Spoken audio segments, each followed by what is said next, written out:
శ్రీ మహాగణాధిపతయే నమః. శ్రీమాత్రే నమః. మాచిరాజు భక్తి ప్రేక్షకులందరికీ నమస్కారం. ఆగస్టు 22వ తేదీ రాత్రి 7:33 నవగ్రహాలలో బుధుడు కర్కాటక రాశిలో నుంచి సింహరాశిలోకి ప్రవేశిస్తున్నాడు. అంటే బుధుడి సింహ సంక్రమణం జరుగుతోంది. అలా సింహరాశిలోకి వచ్చిన బుధగ్రహము మళ్ళీ సెప్టెంబర్ 7వ తేదీ మధ్యాహ్నం 1:35 కన్యా రాశిలోకి ప్రవేశిస్తుంది.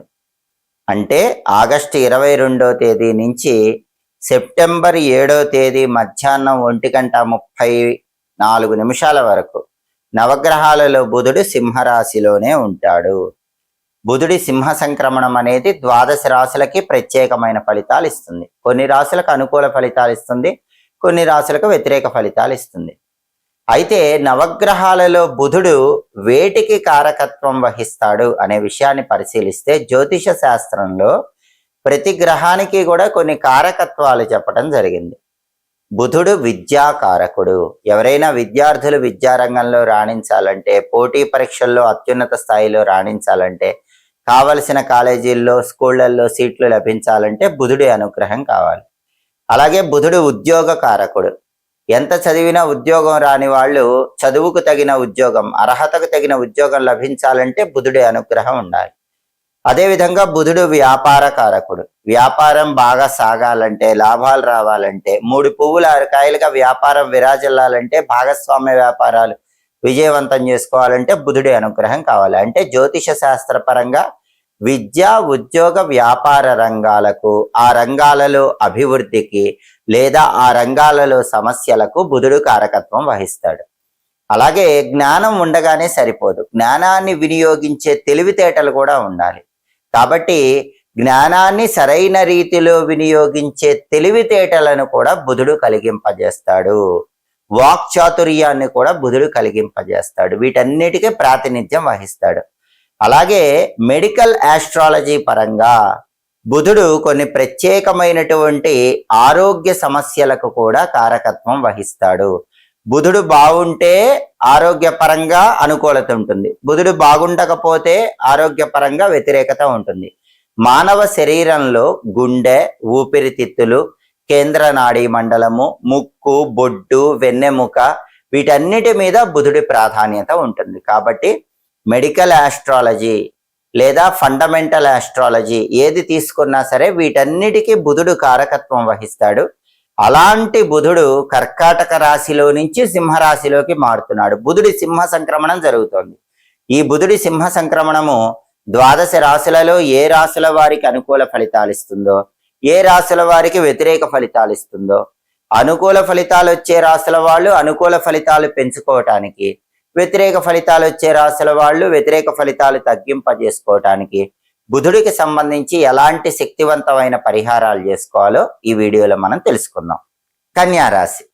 కన్యారాశి వాళ్ళకి బుధుడి సింహ సంక్రమణము ఎటువంటి ఫలితాలను ఇస్తుందంటే, ఎప్పుడైతే ఆగస్టు 22వ తేదీ బుధుడు సింహరాశిలోకి వచ్చాడో, కన్యారాశి నుంచి చూసుకున్నప్పుడు సింహరాశి 12వ రాశి అవుతుంది. కాబట్టి 12వ స్థానంలోకి బుధుడు వచ్చాడు కాబట్టి దీన్ని వ్యయస్థానం అంటారు. కాబట్టి కన్యారాశి వాళ్ళకి ఈ బుధుడి సింహ సంక్రమణం వ్యయస్థానంలో జరుగుతోంది. అంటే 12వ స్థానంలో జరుగుతోంది. వ్యయస్థానంలో బుధుడు ఎలాంటి ఫలితాలను ఇస్తాడో జ్యోతిష శాస్త్ర గ్రంథాలలో ఒక శ్లోకం ద్వారా చెప్పారు. ఆ శ్లోకం ఏంటంటే, సౌఖ్యహానిర్మనః క్లేశః కృషి భోజన మల్పశః నిత్య సంవాద దారిద్ర్యం 12 స్థానగే బుధౌ. ఇది శ్లోకం. ఈ శ్లోకంలో ఉన్న అర్థాన్ని పరిశీలిస్తే, సౌఖ్యహానిర్మనః క్లేశః. సౌఖ్యహాని అంటే సుఖముకు హాని కలగటం. సుఖం లేకుండా 12వ ఇంట్లో బుధుడు ఫలితం ఇస్తాడు. అందుకే సౌఖ్యహాని అన్నారు. మనః క్లేశః. క్లేశం అంటే కష్టం. మనస్సుకి ఏదో ఒక బాధ, కష్టం వచ్చే విధంగా బుధుడు 12వ స్థానంలో ఫలితం ఇస్తాడు. కాబట్టి మనః క్లేశః అంటూ శ్లోకంలో చెప్పారు. సౌఖ్యహానిర్ మనః క్లేశః అంటే సుఖము అనేది తొలగిపోయేలాగా, మనస్సుకు బాధ కలిగేలా చేస్తూ ఉంటాడు. అలాగే కృషి భోజన మల్పశః అంటే కృషి అనేది అల్పంగా ఉంటుంది, భోజనం అనేది అల్పంగా ఉంటుంది. అల్పంగా ఉండటం అంటే తక్కువ ఉంటాం అని అర్థం. అంటే మనం ప్రతి విషయంలో చేసే కృషి తగ్గిపోయేలాగా చేస్తాడు. మనం తీసుకునే ఆహారం తగ్గిపోయేలా చేస్తాడు. అంటే సరిగ్గా ఆహారం తీసుకోకుండా 12వ స్థానంలో బుధుడు ఫలితం ఇస్తాడు. ప్రతి విషయంలో ఉద్యోగ పరంగా కానీ, వ్యాపార పరంగా కానీ, విద్యాపరంగా కానీ ఎక్కువ కృషి చేయకుండా మనం పడే కష్టాన్ని తగ్గిస్తాడు. దానివల్ల వచ్చే ఫలితాన్ని కూడా తగ్గిస్తాడు అన్న అర్థంలో కృషి భోజన మల్పసహ అంటూ శ్లోకంలో చెప్పారు. అలాగే నిత్య సంవాద దారిద్ర్యం, నిత్య సంవాద ప్రతిరోజు గొడవలు వచ్చేలాగా చేస్తాడు. ప్రతి విషయానికి గొడవలు వచ్చేలాగా చేస్తాడు. దారిద్ర్యం అంటే సంపాదించిన ధనం నిలబడకుండా చేస్తాడు. ద్వాదశ స్థానగే బుధే అంటే 12వ స్థానంలో ఉన్న ద్వాదశ స్థానంలో ఉన్న బుధుడు ఈ ఫలితాలు ఇస్తాడని శ్లోకం చెప్తుంది. కాబట్టి కన్యారాశి వాళ్ళు ఏం చేయాలి? మనసు బాధపడకుండా చూసుకోవాలి. వృత్తి ఉద్యోగ వ్యాపారాల్లో కృషి తగ్గకుండా చూసుకోవాలి. సరైన సమయానికి భోజనం చేసేలాగా జాగ్రత్త పడాలి. ఎదుటి వాళ్ళతో సంవాదాలు గొడవలు లేకుండా చూసుకోవాలి. డబ్బు ఖర్చు పెట్టేటప్పుడు ఆలోచించి జాగ్రత్తగా ఖర్చు చేసుకోవాలి. ఈ జాగ్రత్తలు పాటిస్తే వ్యయస్థానం ద్వాదశ స్థానంలో బుధుడిచ్చే వ్యతిరేక ఫలితాల నుంచి బయటపడవచ్చు. దాంతో పాటుగా బుధుడికి సంబంధించిన శక్తివంతమైన పరిహారాలు కూడా కన్యారాశి వాళ్ళు చేసుకోవాలి. ఎప్పుడు చేసుకోవాలంటే ఆగస్టు 22 నుంచి సెప్టెంబర్ 7 వరకు బుధుడు సింహరాశిలోనే ఉంటాడు. కాబట్టి ఈ సమయంలో వచ్చే బుధవారాలు చేసుకుంటే గనక వ్యయస్థానంలో బుధుడిచ్చే వ్యతిరేక ఫలితాల నుంచి కన్యారాశి వాళ్ళు సులభంగా బయటపడవచ్చు. ఆగస్టు 22వ తేదీ నవగ్రహాలలో బుధుడు కర్కాటక రాశిలో నుంచి సింహరాశిలోకి మారుతున్నాడు. బుధుడి సింహ సంక్రమణం జరుగుతోంది. అలా సింహరాశిలోకి వచ్చిన బుధుడు మళ్ళీ సెప్టెంబర్ 7వ తేదీ కన్యారాశిలోకి వెళ్తాడు. అంటే ఆగస్టు 22 నుంచి సెప్టెంబర్ 7 వరకు బుధుడు సింహరాశిలో ఉంటాడు. ఈ బుధుడి సింహ సంక్రమణం అనేది 12 రాశుల్లో కొన్ని రాశుల వాళ్ళకి అనుకూల ఫలితాలు ఇస్తుంది, కొన్ని రాశుల వాళ్ళకి వ్యతిరేక ఫలితాలు ఇస్తుంది. అనుకూల ఫలితాలు వచ్చే రాశుల వాళ్ళు అనుకూల ఫలితాలు పెంచుకోవటానికి, వ్యతిరేక ఫలితాలు వచ్చే రాశుల వాళ్ళు వ్యతిరేక ఫలితాలు తగ్గింపజేసుకోవటానికి ఈ సమయంలో వచ్చే బుధవారాలు బుధుడికి సంబంధించిన శక్తివంతమైన పరిహారాలు చేసుకోవాలి. అంటే ఆగస్టు 22 నుంచి సెప్టెంబర్ 7 మధ్యలో వచ్చే బుధవారాలు ఆ పరిహారాలు చేసుకుంటే బుధుడి సింహ సంక్రమణం అనేది వ్యతిరేక ఫలితాలన్నీ తొలగింపజేసి అనుకూల ఫలితాలను కలిగింపజేస్తుంది. ఆ పరిహారాల్లో మొట్టమొదటి పరిహారం ఏంటంటే బుధుడికి సంబంధించిన మంత్ర జపం. ఈ సమయంలో వచ్చే బుధవారాలు అందరూ స్నానం చేసిన తర్వాత ఇంట్లో దీపారాధన చేసుకొని బుం బుధాయ నమః అనే బుధ మంత్రాన్ని 17 సార్లు చదువుకోండి. బుం బుధాయ నమః. అది చదువుకుంటే బుధుడు సంపూర్ణంగా తన అనుగ్రహాన్ని కలిగింపజేస్తాడు. అలాగే బుధుడికి ఇష్టమైనవి పెసలు కాబట్టి ఈ సమయంలో వచ్చే బుధవారం పెసరపప్పు ఆహారంలో స్వీకరించండి. పెసలతో చేసిన పదార్థాలు మీరు ఆహారంగా స్వీకరిస్తే కూడా బుధుడు అనుగ్రహిస్తాడు. పెసరపప్పుతో చేసిన పదార్థాలు బుధవారం ఎవరికైనా పంచిపెట్టినా కూడా బుధుడు అనుకూలిస్తాడు. బుధుడిచ్చే వ్యతిరేక ఫలితాలన్నీ తొలగిపోయి అనుకూల ఫలితాలు రెట్టింపు అవుతాయి. అలాగే గోమాతకు పచ్చగడ్డి ఆహారంగా తినిపించాలి.